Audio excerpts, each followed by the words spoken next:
Hello viewers, welcome to my zoology.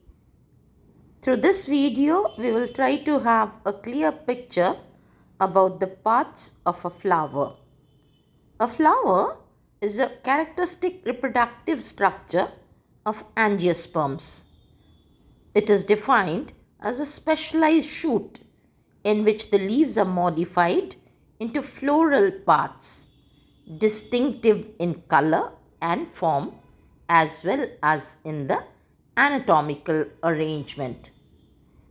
Flowers present seemingly endless variety, ranging in size from the minute blossoms to the giant blooms.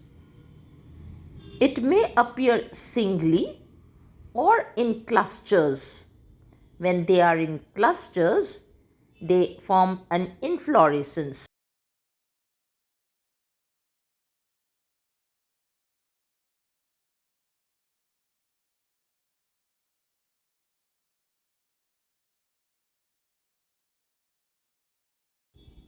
But all flowers have a uniform function, that is, reproduction of the species via production of seeds. The basic structure of each flower consists of the following: a floral axis called the pedicel, which supports the floral whorls. The tip of pedicel may be enlarged and flattened into a cup-shaped structure which is called the receptacle or the thalamus. The floral parts are borne on the thalamus. They are the following: the outermost whorl of green leaf-like structures, they are called the sepals. Scientifically, these sepals are meant for protecting the inner whorls of the flower and also to help in the process of photosynthesis. The second whorl of usually brightly colored petals, which are collectively called corolla, they lie inner to the calyx. Then there's a third whorl, which is the whorl of androecium or group of stamens, which contains a filament with anthers. It is the male part of the flower. Finally, the innermost whorl is called the gynoecium. This is the centrally located pistil. It may consist of one unit or several units of carpels. Each carpel consists of Let us now try to ovary, understand what are a complete middle style, or incomplete and flowers. an uppermost When stigma. all four whorls are present, Then it is called a complete or a perfect flower. That is, the whole of calyx, corolla, androecium, as well as gynoecium, all of them will be present. But if one or more set of floral whorls are absent, then it is called an incomplete or imperfect flower. It could be any of the whorls, either the calyx or the corolla or the androecium or gynoecium. One or more than one may be absent. Next, we come to the parts that are there on the outer side of the flower, that is the sepals and the petals. These sepals and petals together make the perianth, also called the accessory or non essential whorls.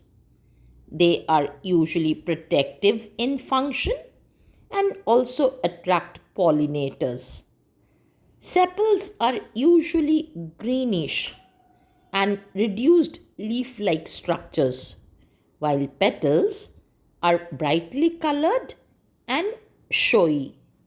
Sometimes the sepals and the petals are indistinguishable, as in the case of lilies and tulips.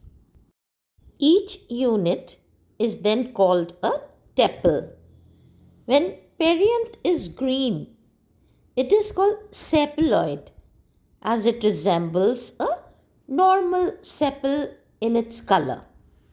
When the perianth is non-green, it is usually brightly colored like those of the petals.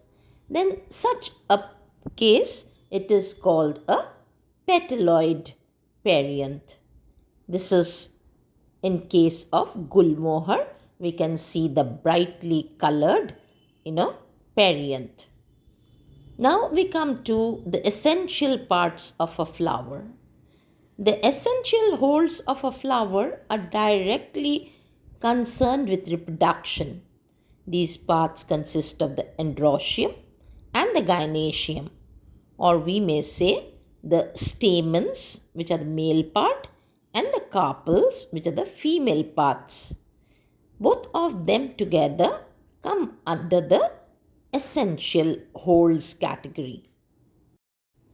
Stamens produce the male gamete cells, whereas the carpels produce the female gamete cells, and both of them contribute in the process of fertilization for the production of seeds.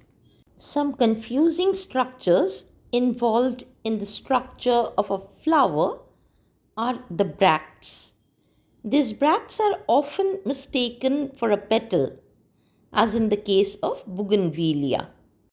When a flower arises in the axil of a leaf-like structure, that is what we call as a bract. It may be green or sometimes colorful.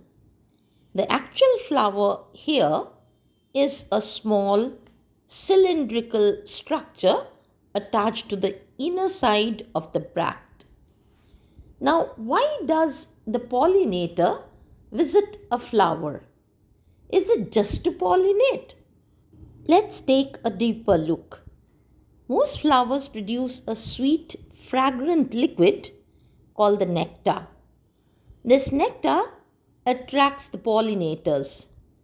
Groups of nectar secreting cells called nectaries are situated at the base of the pistil or petals. It may be very prominent, as in the case of nasturtium. Next, we come to sexuality in flowers. The anthers of the stamen produce pollen, which forms the male gamete. The ovary of the carpel bears the ovule enclosing the egg cell, that is the female gamete of the flower. A flower which contains both androecium and gynoecium, or stamen as well as carpel, such a flower is often referred to as a bisexual flower. These bisexual flowers are otherwise known by the name hermaphrodite flowers.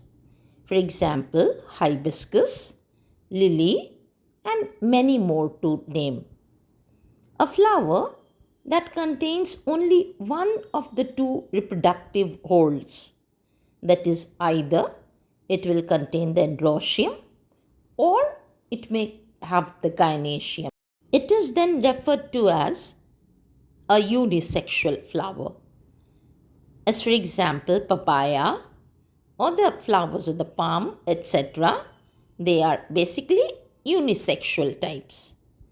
An unisexual flower which contains only the stamens or the androecium, that is always called as a male or staminate flower. While an unisexual flower that contains only the gynoecium or the carpel, it will be named as a female or pistillate flower. Now, other than the unisexual flowers, there are also certain exceptional flowers which may contain neither of the two reproductive whorls. That is, a flower in which both male as well as the female parts are lacking. Such flowers are named as sterile flowers or neuter flowers.